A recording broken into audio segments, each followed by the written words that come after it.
Program, The Russ Belville Show, is intended for responsible adults only.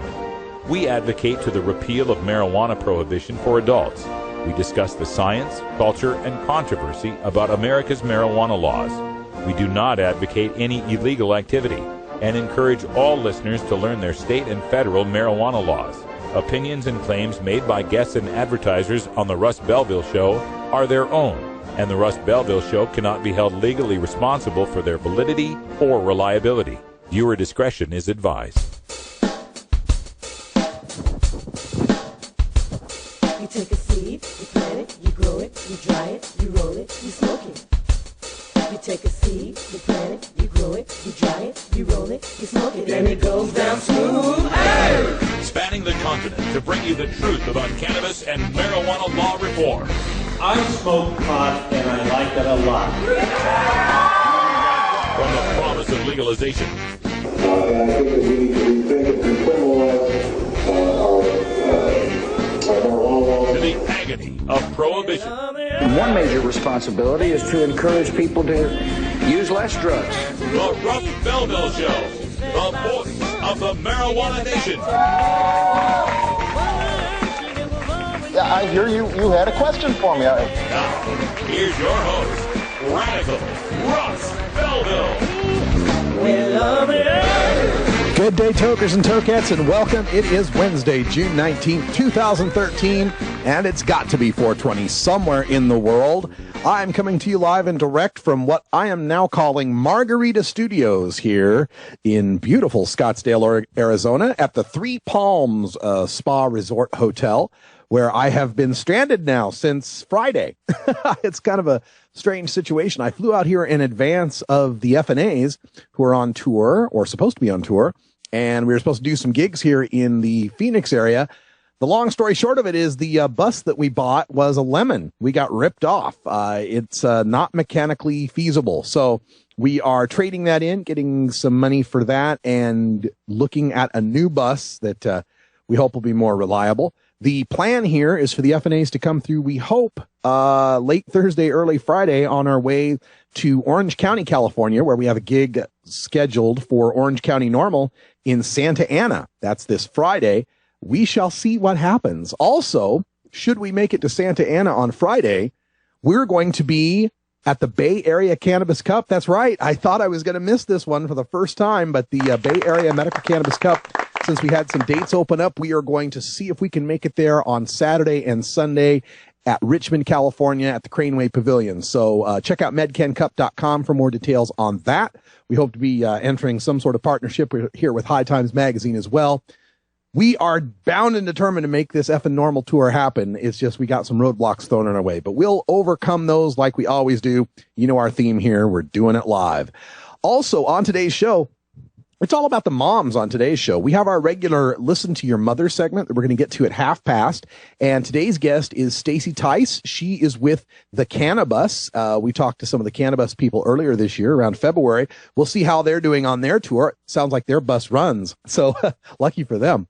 Also, at 45 past, when we get to the Radical Rant section, we're going to show some videos from Cheryl Schumann, our good friend, and January Thomas, a.k.a. Mrs. Hemp. They've been on the news lately in the Los Angeles area, classing it up as far as marijuana consumers and mothers go.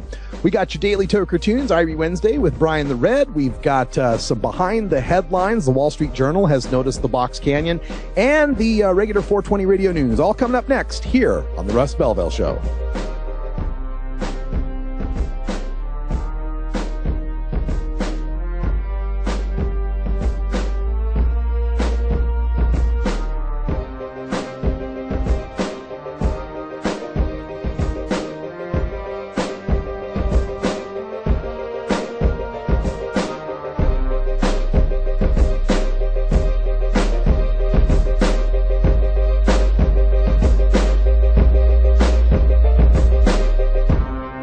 You're tuned into the Russ Belville Show, the voice of the marijuana nation.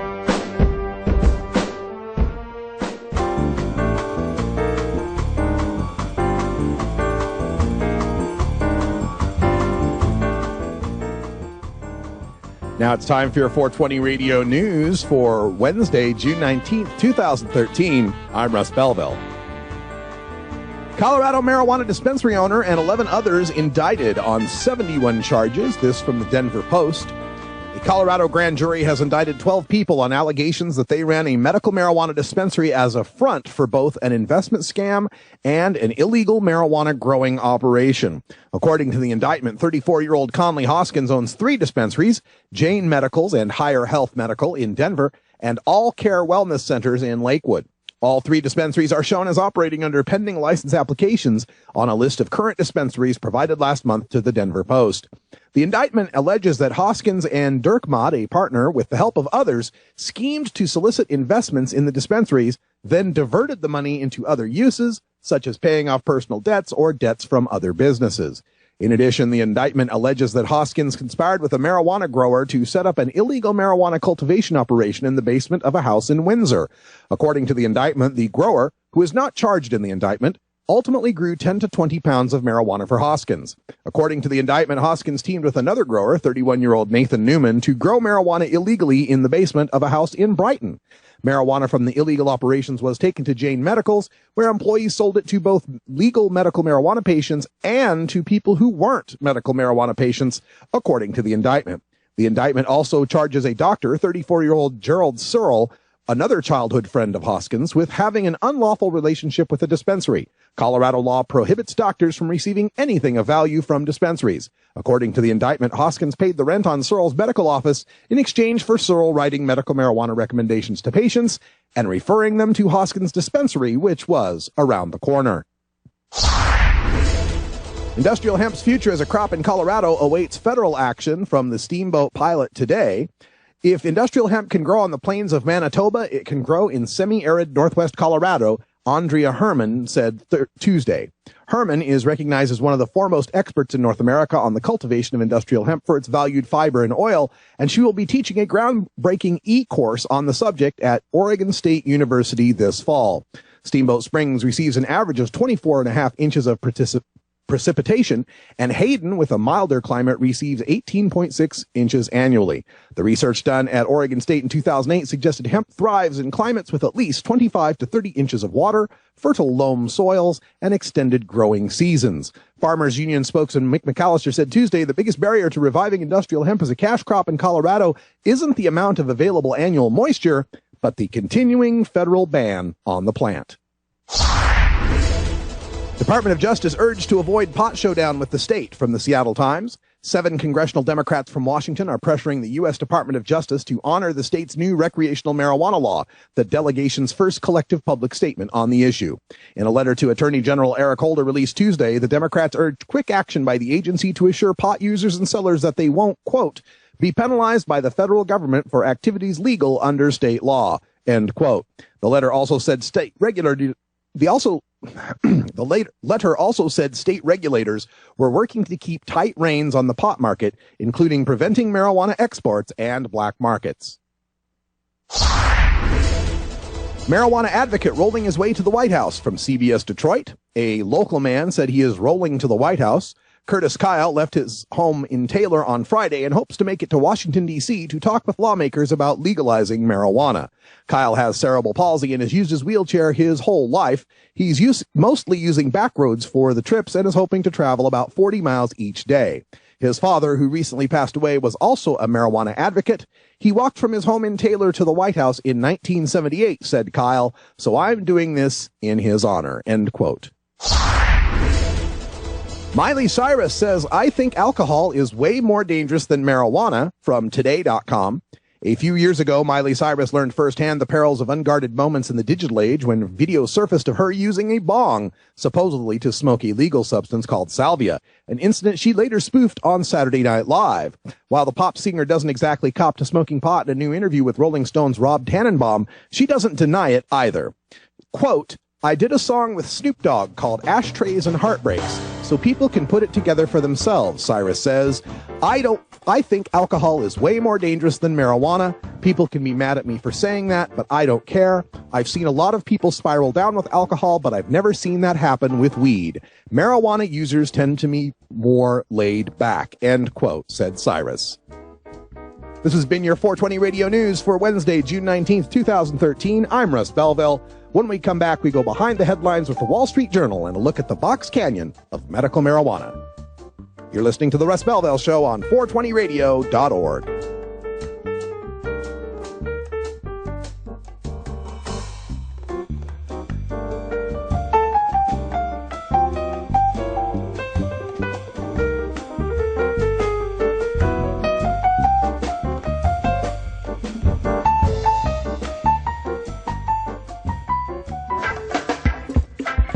I'm Subcool from Team Green Avenger. At TGAgenetics.com, we are working on the leading edge of medical strains. Our strains are rigorously tested for THC, CBD, THCV, and other critical cannabinoids. Know your grow. Check out our genetic diversity at TGAgenetics.com, the home of Jelly Bean, Jack the Ripper, Vortex, and other award-winning cannabis strains. We're going back to San Francisco. That's right, everyone. The High Times Medical Cannabis Cup is returning to the Bay on June 22nd and 23rd. Come to the Craneway Pavilion in Richmond, California for a High Times celebration of the best weed in the world. Meet the top canna businesses of the Golden State. Hear experts discuss indoor and outdoor growing. Find out about cannabis cuisine. Learn about the exciting new world of concentrates. Enjoy a massive medication area reserved for California medical marijuana patients only. And don't forget our swinging Saturday night concert when the stars come out. But as everybody knows, it's all about the cannabis. On Sunday night, we present the High Times Medical Cannabis Cup Awards for Best Sativa, Best Indica, Best Hybrid, Best Concentrate, Best Edibles, and more. Plus, we honor a living legend of the modern cannabis movement, San Francisco's own Dennis Perrone. That's June 22nd and 23rd at the Craneway Pavilion in Richmond, California. Go to medcancup.com for details. Be part of the growing cannabis community.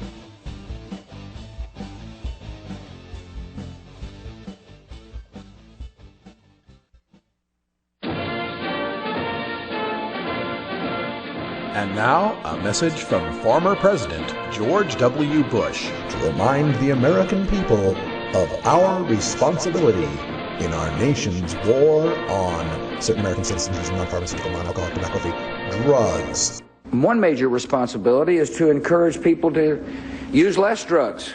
That's right, America, use less drugs. Put down the Prozac, the Vioxx, and the Levitra, and turn to the herb. Use less drugs. Our national policy is no longer just say no, it's now just slow down. You get me too high. I overanalyze. If you've ever been too high, then you can sympathize. You get me too high. And I start to fly if I said some silly thing, and that's the reason. All right, welcome back, everybody. Time for us to go behind the headlines. It's 13 after, and I was alerted today through my Google News about an article in the Wall Street Journal that's entitled, Medical Pot Laws Get Tougher. Now, people that have followed my career know that I'm one of the proponents of something known as the Box Canyon theory of medical marijuana. It's the idea that if you continue to fight for medical marijuana and only medical marijuana, and you continue to leave the healthy people behind, you're going to get cannabinoid pharmaceuticals. The theory is that as more and more medical marijuana states come online, each state has to be more and more restrictive to deal with the excesses that are found in the previous states because they left the healthy people behind, because they only took care of the sick. And of course, the majority of pot smokers are healthy, and they will try to find any loophole they can to get into a state program. Therefore, the next succeeding state programs become stricter and stricter to the point where it actually affects the sick people who really need the medical marijuana. Then, once these restrictive programs have gotten everybody onto a dispensary model and forbidden them from growing their own marijuana, it's only a matter of time before the cannabinoid pharmaceuticals that the big pharmaceutical companies are developing come online. These pharmaceuticals will be as good or better than the raw natural cannabis, and the people in those states that are stuck with dispensaries won't be able to get plants anymore. They'll just get cannabinoid pharmaceuticals. That's the theory, and we've been proposing this theory since late 2008, early 2009. And it seems the Wall Street Journal is starting to notice some of the same things I am noticing. This is the first few paragraphs. They say backers of medical marijuana bills are proposing tighter restrictions on the drug to allay opponents' fears of widespread use, a shift that is helping such legislation advance in additional states. Illinois and New Hampshire are poised to pass some of the strictest medical marijuana laws in the nation. They would join New Jersey, Connecticut, and Delaware in banning patients from growing their own pot, increasing oversight on commercial growers and distributors, and restricting doctors from prescribing the drug for general pain. Even in Canada, where medical marijuana has been legal since 2001, officials are pulling back. On Wednesday, the country is scheduled to publish rules that will soon ban patients from growing the drug at home. And they failed to mention that Arizona and Massachusetts should also be considered among those states that severely limit the ability of patients to grow their own. In Arizona, there is a 25-mile halo rule that determines if you live within 25 miles of a dispensary, you're not allowed to grow your own. That takes out most of the people in cities. Once these dispensaries start opening up, almost anyone lives within 25 miles of one if you're living in the city. And in Massachusetts, home growing is banned unless you can show you have a hardship exemption, that you apply, you're too poor, you're too far away from a dispensary, it's too hard on you to be able to go to the dispensary, then you can grow your own. Again, these restrictions in Arizona and New Jersey and Arizona and Massachusetts should put them in the same category as the most recent medical marijuana states to pass, New Jersey, Connecticut, and Delaware, and now Illinois and New Hampshire, 7 of the last 7 states to have such severe restrictions, as well as the restrictions on chronic pain. That has been touted as the biggest loophole that medical marijuana patients get through is through chronic pain. So in Illinois, they've actually made it a list of 33 specific conditions. And if you don't have any one of those specific conditions, you're not going to get medical marijuana, no matter how much pain you are. Now, if Illinois and New Hampshire passed their laws, they would be the 19th and 20th states to do so. That would mean 5 of the 7 most, this is Wall Street Journal writing here, 5 of the 7 most recent medical marijuana states would ban home cultivation and exclude or limit pain as a qualifying condition. And this is so frustrating because treatment of pain through the use of cannabis is one of the treatments that we have the most scientific evidence for, especially when it comes to neuropathic pain, a pain that is highly resistant to conventional opioid treatments and other conventional analgesics. It reacts very well to cannabis. And we are going to deny all these people a medicine that could potentially help them because we've got to keep trying to separate the patients from the criminals. And these lawmakers continue to tout how strict their bills are. The supporters of the Illinois bill say it would be the toughest law in the nation. The Illinois bill would give law enforcement 24-hour surveillance video of the grows, and it would revoke the driver's license of any patient who refuses a sobriety test during a traffic stop. In New Hampshire, they couldn't get it through their governor without getting rid of the home grow. She bowed to the whims of law enforcement that said having home grow would be a terrible, terrible thing. In New York, the legislature passed a medical marijuana bill, but to get it through the Senate, they've made it much more restrictive. Democratic Senator Dianne Savino said, quote, "We're aiming for a very tightly regulated piece of legislation, which really will be the toughest in the nation." Toughest in the nation. All of these new medical marijuana states coming online are bragging about how tough they can make their law. Some of them are so restrictive that you can't even get use of the law. In New Jersey, they've got 1 dispensary that's opened up since 2009 because of their strict restrictions, and only 126 patients are actually shopping at that dispensary. In a state of what? 9 million people were able to serve 126 people. But not Mike Maselli. The Wall Street Journal goes on to talk about Mike Maselli, a 32-year-old auto technician in Jackson, New Jersey. He has Crohn's disease. He had to drive up to Maine to get his medicine because they have reciprocity. They'll accept recommendations from other states. But when he came back to New Jersey with his medicine, he was arrested during a traffic stop for possession, despite the fact he has a medical marijuana card, and he faces up to 2 years in jail. This is what medical marijuana is evolving into. It's just going to get worse and worse and more restrictive as time goes on. It's time to pivot this fight to full legalization for everyone. It's time to do like our guests later on, Cheryl Schumann and January Thomas, and show marijuana use as being something that the privileged do, something that the smart and successful people do. We've got to remove this stigma from marijuana use, or it's going to continue to drag down the efforts of providing medicine to these patients. The time that we can actually count as the medical marijuana era is coming to a close. It is time for the legalization era. And speaking of legalization, I got a little bone here to pick with Arizona. Hope you got something there, Brian. We're going to take a break.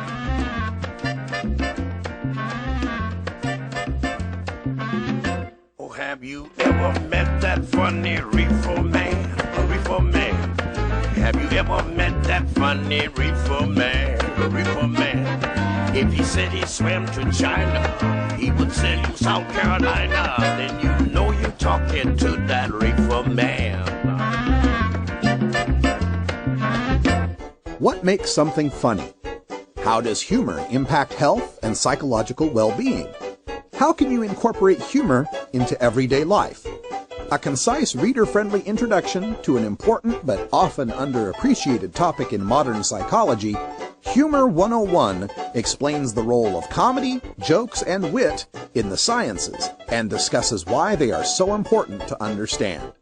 Psychology professor Dr. Mitch Earleywine draws from his personal experiences in stand-up comedy to focus on how humor can regulate emotion, reduce anxiety, and diffuse tense situations, expose pretensions, build personal relationships, and much more.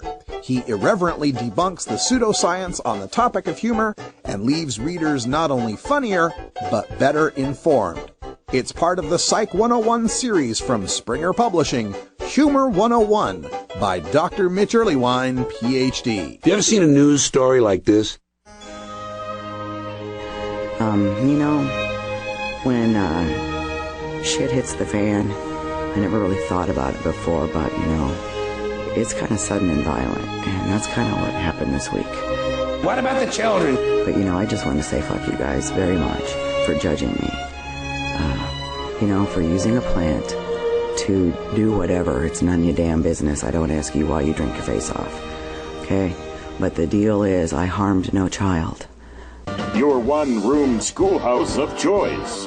Your one-stop freedom shop. It's the Libra Lounge. And remember, kids, as always, do your fucking homework.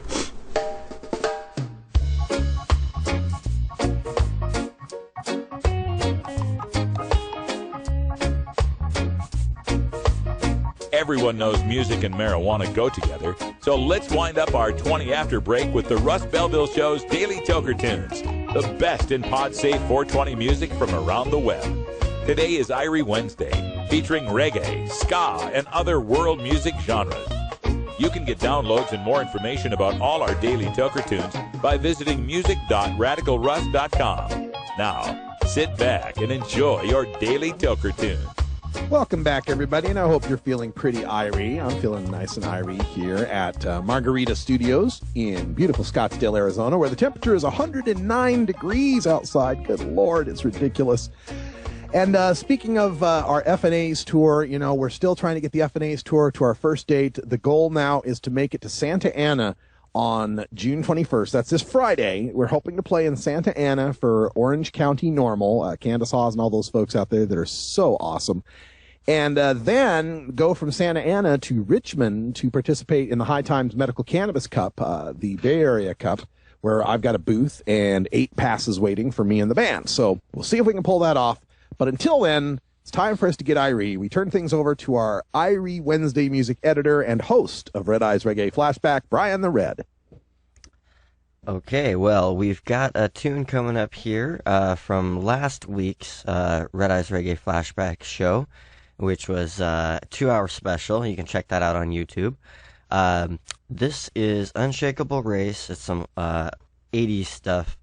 This is Love Everyone Everywhere, because it's just great,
15 cheeseburgers. Can I take your order? Can I take your number? Can I take your order? You got any egg? Can I take your order? Man, I don't have any money. I don't have any money. All right, well, all right, go. Man, watch out!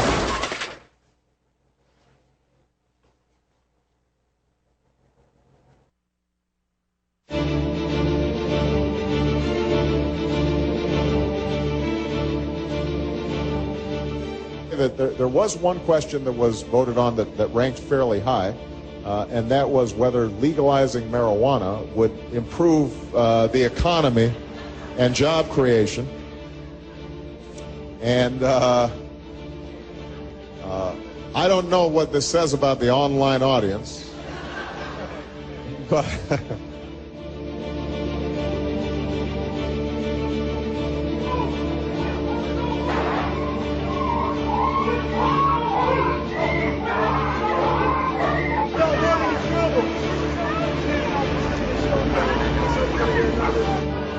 DEA is running over a guy in a walker.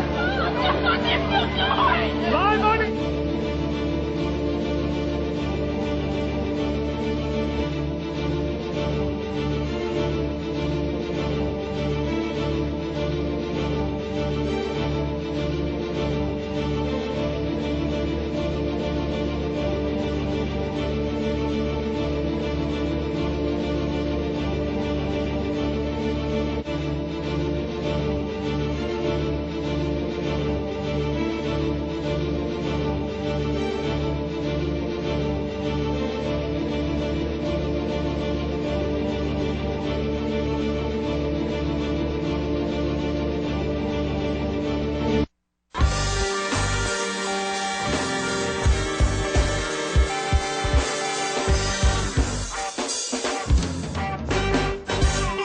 Activism begins with ACT. The Russ Belville Show features the stories of hardworking grassroots activists working for an end to prohibition in today's activist agenda. And today we are doing our actives agenda is our Listen to Your Mother segment. You have and reached we've got the Sprint voicemail box. we've got a voicemail box. So it seems like our guest isn't ready right at the moment. So we'll hang up on that guest. And we're trying to get Stacy Tice on the line. She is with the Cannabus. And this is a bus, school bus, been painted greens, traveling all across the country, trying to raise awareness for marijuana legalization. And her story, her uncle, we actually interviewed the young man who it was his father who got killed by police while he was standing his ground on his marijuana grow. He was 4 when this happened. I don't know exactly how old Miss Tice was when this happened, but we'll try the phone line again, see if we can get her online.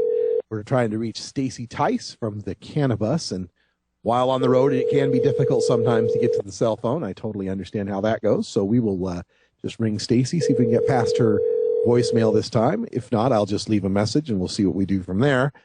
We're doing it live like we usually do here at the Russ Belville Show, so let's just see what happens. I think we're going to get a voicemail again, though. Apologize for the difficulty in getting the guests together. Yeah, it looks like we're going to get the voicemail. So one moment here while I leave a nice message. You have reached the Sprint voicemail box of 6233265. Thank you. We don't want to give out her number. All right, Brian, if you would please give us some music for break here. I'll find something that we can go to and see if I can get in touch with her through other means. Listen to the Russ Belville Show here on 420radio.org. Stay tuned. We'll be back. Young boy, fresh. Yeah, you know what it is, bruh. The young boy, fresh. Yeah, you know what it is, bruh. The young boy, fresh. Yeah, you know what it is, bruh. The young boy, fresh. Yeah, you know what it is. They say the young boy fresh, and the I'm out here getting dollars. You loving my swag, so I'm popping my collar. Just look off in my closet. The hoes all wanna holler, cause my frame's Vera Wang and my hoodie's Ruffle Dodger. And my jeans are too. The first and last time you gon' see him today. Boy, you should be taking pointers as you look at me to hate. See me and they be like, hey, I ain't never seen them J's forever screaming, fuck the law. Riding round cheap and haze. Got your bitch amazed, that's just how the kid do. When she start, caught the glare from my Kashi kick shoes. And you probably did too. Got you heated kinda pissed. Motherfuckers taking pictures every time I leave the crib. They say, the young boy fresh. Yeah, you know what it is, bruh. The young boy fresh. Yeah, you know what it is, bruh. The young boy fresh. Yeah, you know what it is, bruh. The young boy fresh. Yeah, you know what it is, bruh. Blow the best weed, so I stay high up in the air. 3 parts in my hair, say he wildin' over there. Got a thing for them hoodies, so I buy and buy the pair. And my pants hang low, cause it's dollars up in there. Gucci, Prada, I don't care. Color frames of the jet black. All right. Welcome back, everybody. You were listening to the Russ Belville Show. We're just going to adjust our schedule a little bit because we're unable to connect to our Cannabis guest. She might be in an area where there's no cell phone reception. I know what it's like being on the road. So we're going to go ahead and run some of the video that we have for today. And I'm so proud of these next two ladies. January Thomas is also known to many of us in the reform movement as Mrs. Hemp, the wife of Magic Ellison, a.k.a. Henry Hemp, who's a good friend of the show.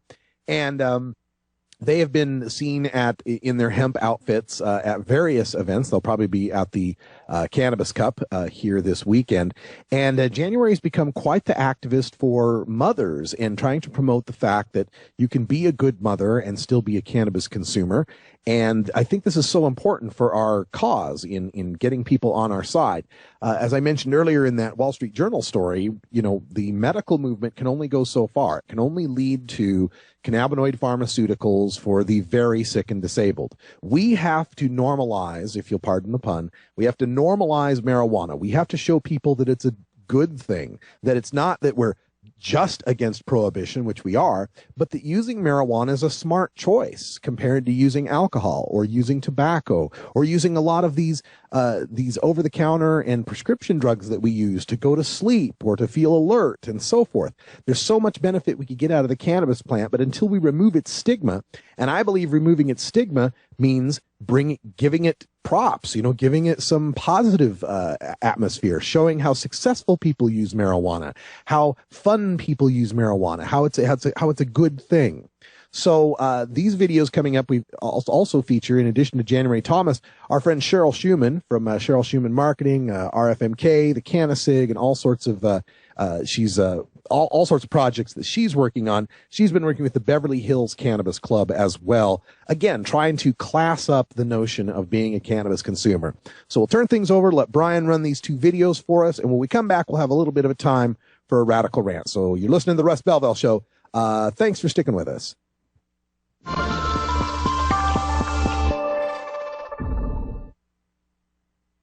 Tonight at 11, you might call them marijuana moms. I feel it's a natural pain reliever. Delivering a message they hope everyone hears. Cannabis makes me a better mom. But what's the risk to their family? Tonight at 11. Next at 11, why an actor and model had to be detained by fellow passengers on a flight to John Wayne Airport. And a cannabis crusade by local mothers, why they say smoking pot makes them better moms. CBS 2 News at 11 is 60 seconds away. Well, some moms go the traditional route to cure what ails them, but others are using something much different, something much more taboo, and they say it actually makes them better moms. It helps many others eat what they need to, yeah. January Thomas from Koreatown is mom to 16-month-old Zena. But she's no ordinary mom. She medicates 3 to 4 times a day with marijuana, also known medically as cannabis. I have early onset arthritis, and I'm going to have wrist surgery soon. For me, I'm a medical cannabis patient, so I prefer cannabis over Vicodin or Percocet or Tylenol 3 over, I feel it's a natural pain reliever, and I feel better using it. I feel it's safer on my body. Marijuana, said Dr. Eden, is used for many reasons. Like many plants, it can be a medicine or a drug. January and her fiancé are marijuana activists and believe that education begins at home. We talk about the plant cannabis. We have a book, it's called It's Just a Plant, and it teaches her how it's medicine. But I don't smoke around my daughter indoors because secondhand smoke is bad. January thinks it's a misconception that good moms don't use marijuana and that those who do are irresponsible. Moms that utilize cannabis hold jobs, office jobs, do the PTA. She says she doesn't smoke joints or use marijuana vaporizers in front of the baby, but she will eat marijuana-infused foods, like this macaroni and cheese with cannabis oil. January. And January's not alone. People call me the Martha Stewart of marijuana. I was one of the founding members of the National Cannabis Industry Association. Cheryl Schumann has been medicating with cannabis since 1996, when medical marijuana first became legal in California. Over the years, she's relied on it to fight her cancer, chronic pain, and asthma. And so I started using it, and literally, I went from being prescribed 27 different pharmaceuticals to one little plant. She's very involved in the $1.7 billion cannabis industry and educates other medical marijuana patients on the laws and different products available to them, like these vaporizers called Canasigs. The company provides them to her for free in exchange for promoting them. You've got your atomizer together here. The medication is in here. Then you just screw it in. And ta-da! You're ready. Cheryl says one 30-second inhale from a Canasig is the equivalent to smoking a joint, and there's no secondhand smoke or odor. If you have someone that can't smoke, doesn't have a vaporizer, or specifically a lot of cancer patients, they literally will choose to use the cannabis in their meal. I think I'm going to try the scallops, On this night, these Southland moms all met Chef Fred, who prepared seared scallops, pasta, chicken, and strawberry shortcake. All infused with cannabis oils containing THC extracted from the marijuana plant. So anything that you can make with oil or butter, that can be mashed potatoes, that can be chocolates, that can be cakes, cookies. I have never seen a 4-course meal made with cannabis tinctures and oils. So if you can eat marijuana, vaporize with it, and smoke it, how do you know when you've had too much? My doctor regulates it. I know what a typical dosage is for me. So it's a very controlled thing, and I feel fine as a mom. But not everyone thinks what these moms are doing is a good idea. The problem is it's not FDA approved. Dr. Charles Sophie is the medical director at the Los Angeles County Department of Children and Family Services. He says there are unknown risks for these marijuana moms. When it is a part of your day, and it's what your day depends on to get through your day, or you're eating it, or you're baking it, or you're doing something to maintain your day, that's where it becomes an issue. And does it cross over that line of use or abuse or recreational use? And are you entering into a place where it's a safety or risk issue for your family or your child? But for these women, they say they stay within the laws and talk to their doctors, and each hopes people will think carefully before judging them. My hope is that they can look at me and say, oh yeah, I can relate to that woman, and maybe I should give it a second look, and she's certainly not one of those drugging people in the alleyway. Well, certainly a controversial topic. We wanted to know just how January plans to deal with the issue of medical marijuana when her daughter gets older. Well, she says she'd prefer her daughter not use marijuana until she's an adult and her brain is fully developed, and only if it's being used legally.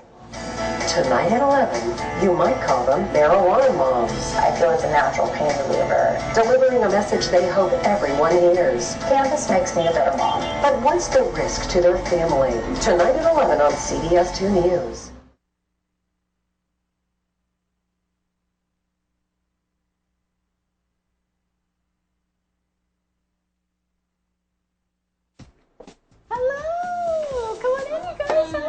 Beverly Hills mum, Cheryl Schumann, has invited her friends round for an afternoon dinner party.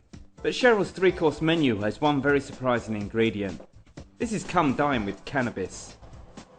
It's home to the stars, fast cars and lavish lifestyles. But here in downtown Beverly Hills, a group of mums are swapping expensive restaurants for a controversial culinary alternative. For our event tonight, we're going to be having a cannabis-infused chicken piccata made by a wonderful chef here in Beverly Hills, and we're also doing a cannabis-infused salad, which is going to be really delicious. Shall we dig in, ladies? Cheryl began cooking with marijuana after being diagnosed with cancer. Now she hosts dinner parties for other mums with medical issues. I started doing a lot of research online and found out you can cook with the plant. Cheryl has invited top Italian chef David Schanhaus to prepare a special meal for a group of friends she calls her marijuana mums. Cannabis butter, all organically grown. As far as the chicken dish, we have a little organic hemp oil to toss with it to coat it, you know. Mashed potatoes, we do have the can of butter in there. That smells great. We're going to have a salad. We've got red leaf and radicchios and, you know, Mizuna lettuces and baby spinach, so why can't we have a little fresh cannabis? That's my attitude. David also eats marijuana-infused meals at home to help with his own ailments. I've had stomach issues since I was 14, so this makes it so I know I can function.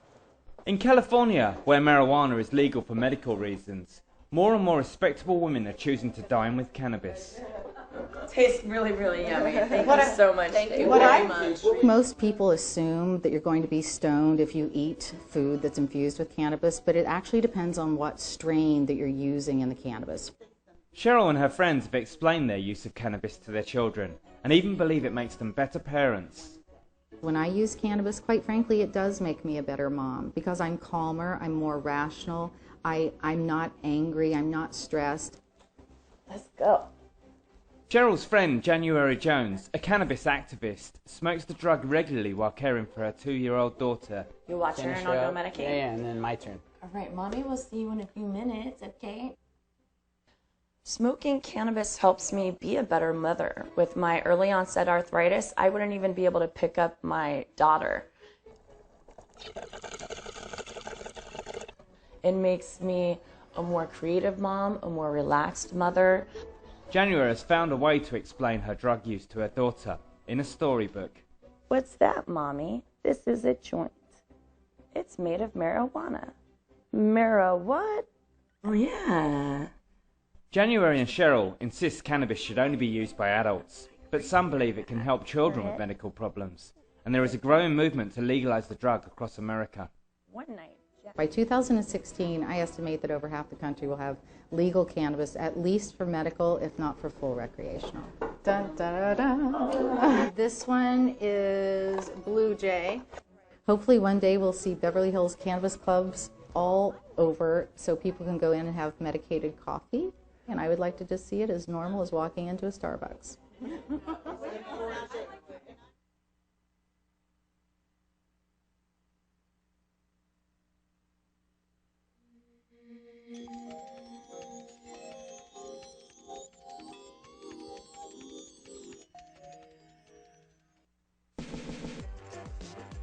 Oh, what fantastic video that we got from the Marijuana Mums. I love that, Marijuana Mums. Hey, we're going to talk about that when we come back. A little bit of time for a radical rant. We're going to talk about marketing marijuana in a positive way. Stick around. You're listening to the Russ Belville Show. You know what to do. You cut people, you smoke trees till you get what you need now. Designer drugs and minted smokes to get through the day. You always get them so high. We'll be right back after these messages from our 420 friendly sponsors. Support these advertisers because their ad money goes straight to the Russ Belville Show.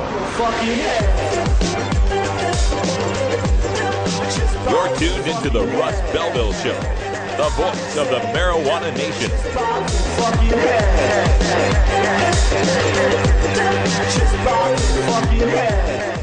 Greatest threats to liberty has been the government taking people's liberty for things that people are in favor of. The Pew Research Group shows that 52% of Americans think marijuana should not be illegal. And yet there are people in jail, and your Justice Departments continue to put people in jail for sale and use on occasion of marijuana. That's something the American public has finally caught up with. It was a cultural lag, and it's been an injustice for 40 years in this country to take people's liberty for something that was similar to alcohol. You have continued what is allowing the Mexican cartels power and the power to make money, ruin Mexico, hurt our country by having a prohibition in the late 20th and 21st century. We saw it didn't work in this country in the 20s. We remedied it. This is the time to remedy this prohibition. And I would hope you would do. You're tuned into the Russ Belville Show. Yeah, we've made a call on the controversial marijuana ballot question, Amendment 64. Floyd, we can safely say this is going to pass? It is legal in the Constitution to possess and grow up to 6 plants. You cannot be arrested for being in possession of an ounce of marijuana. Colorado and the state of Washington, they voted to legalize marijuana, not for medical use, but for recreational use. This is the beginning of taking apart prohibition one state at a time. That's how they did it 80 years ago against alcohol. That's how we're going to do it now against marijuana. We are the champions. We are the champions.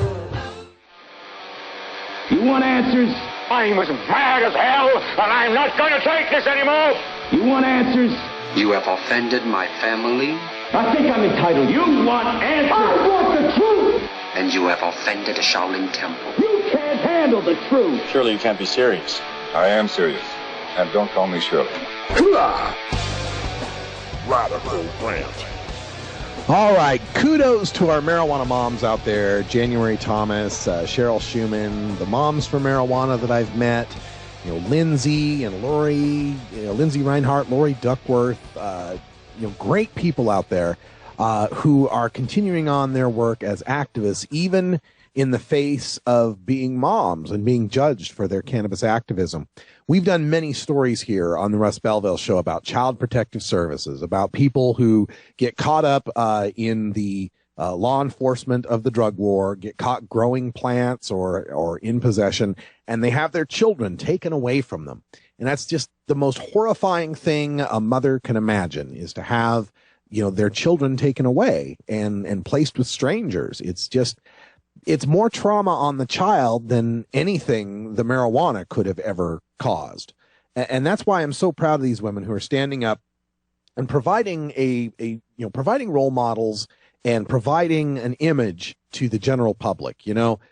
For those of us who are in the movement and we see videos like this, it's not shocking. It's not strange.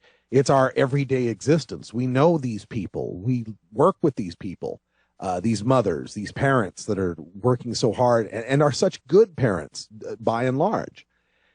But, when you see these things, try and watch them from the perspective of the 87% of the American people who don't smoke pot regularly and the people who don't really know much about the movement. Their stereotypes and their fears of what about the children are born upon scaremongering that goes back to Reagan, goes back to Nixon, of, welfare moms and abuse and crack babies and all these scary things. And whenever you're talking about children, you can just disconnect the logic circuits in a parent's brain. They can't help it. It's the way our DNA is wired to protect our children. Any perceived threat to them is something we react emotionally to.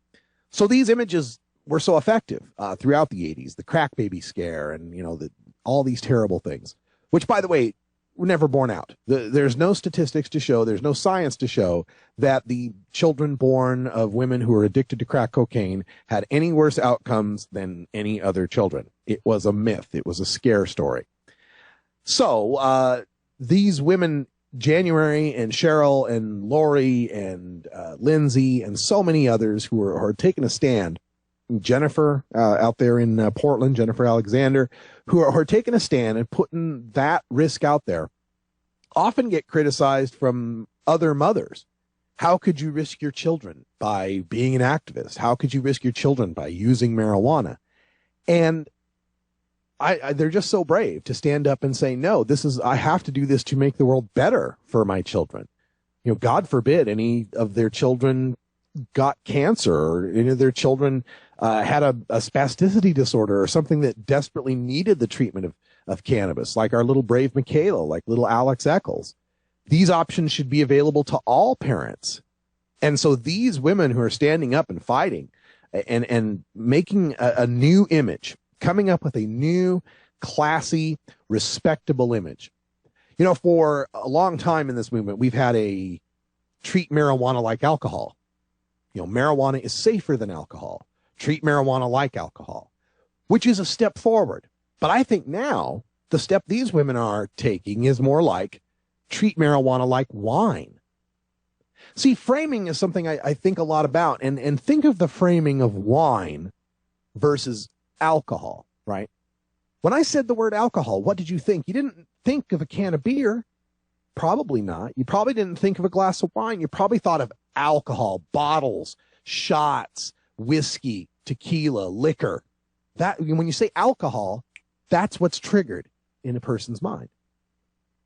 Now, when I say the word wine, people's trigger for wine, people's framing and the other items they will think of will be tending along the lines of vineyards and parties and dinner and celebration.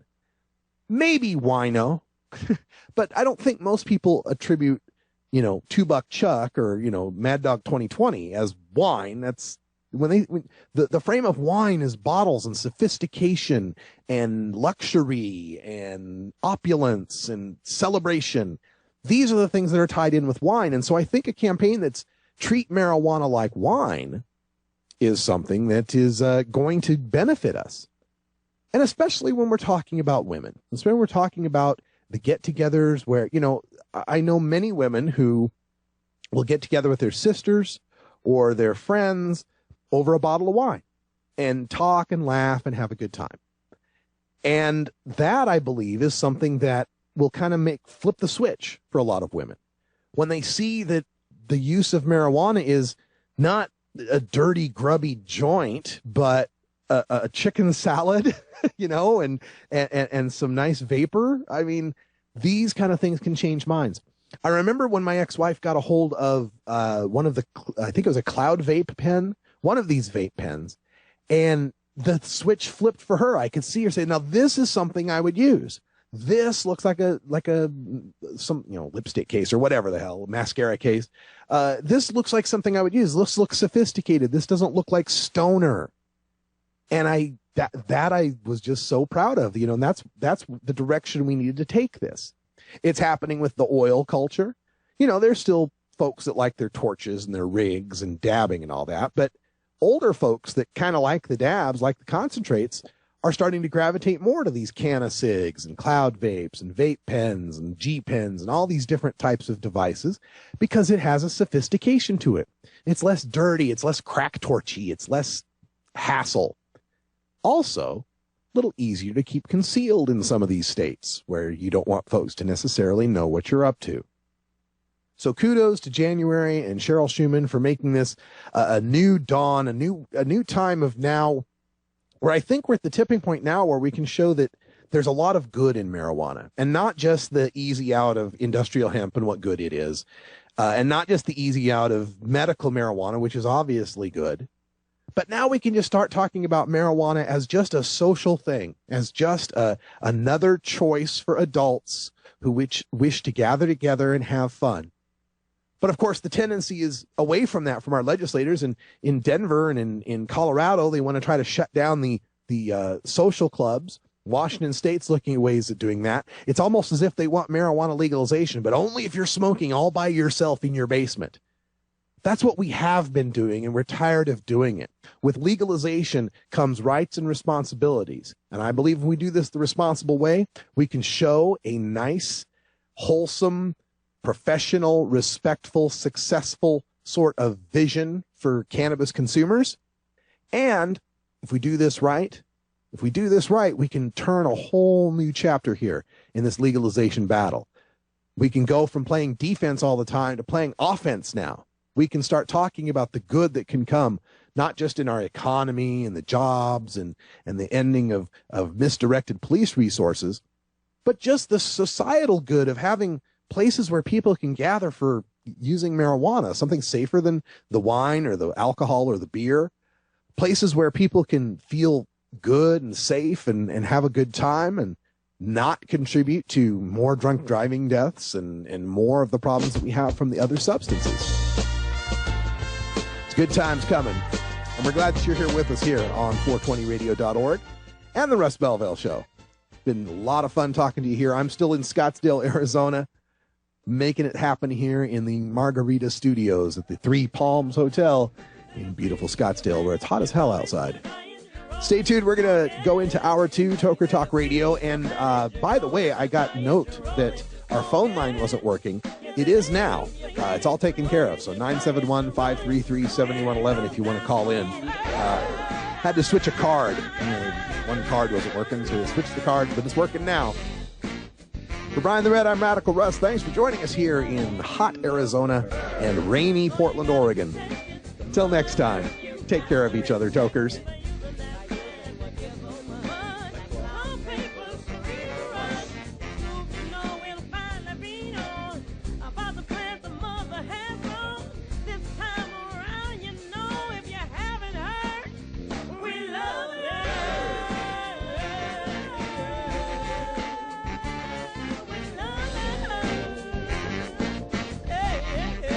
This is the Russ Belville Show. The Russ Belville Show is blogging and podcasting daily at radicalruss.com. You take a seed, you plant it, you grow it, you dry it, you roll it, you smoke it. You take a seed, you plant it, you grow it, you dry it.